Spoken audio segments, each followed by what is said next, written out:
I play. Oh man, can you say like who the artist was that you were with on that first tour? Or Tara Kemp. oh, Tara Kemp. Okay, all Yeah, right, she cool. had a tune out called "Just Want to Hold You Tight." Okay, yeah, A Piece of My Heart. I think it's called "Piece of My Heart." yeah.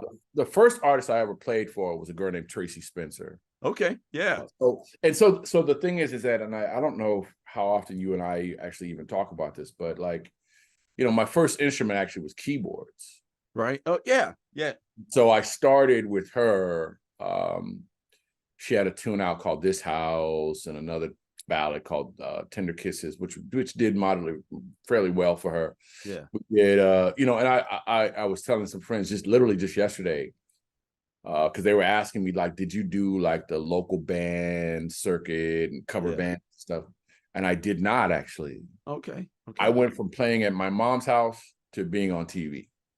And I go to LA, maybe 3 months after that, I was on Arsenio. Wow. And we did Leno. Back then it was still the Johnny Carson show, but we did Leno and some other TV stuff. And then I went to go do Tara. Right.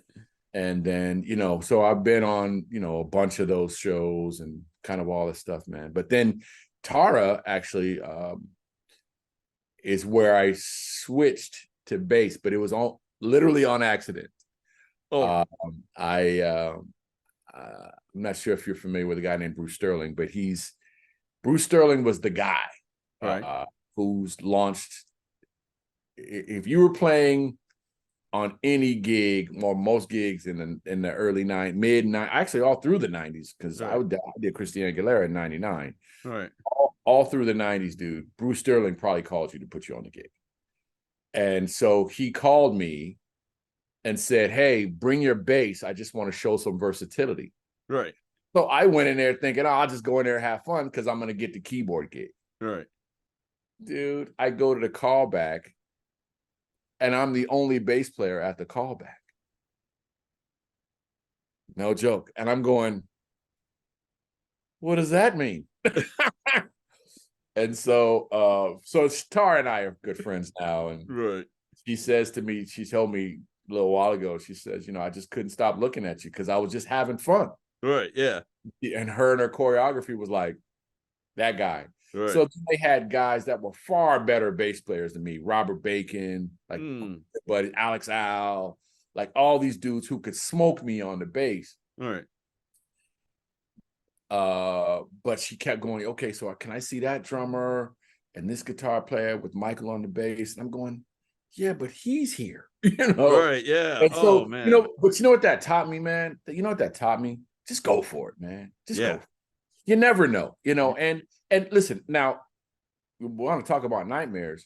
Dude, I had never played a gig on the bass before. You haven't? At that then? Oh, back then. Okay.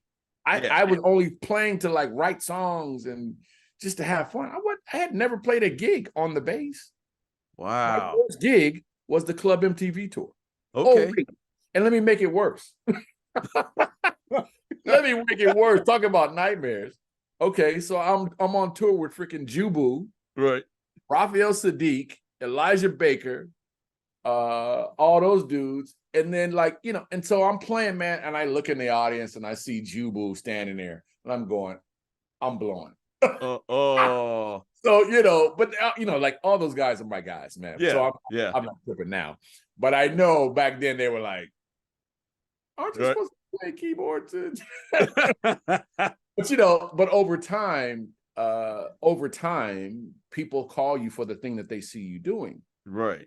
And so more and more, I just got called to play bass. And you let me keep playing it, I'll get better at it, and eventually I did. So it all worked out in the end. But man. That early year or two, it was a little rough. Right. Oh man.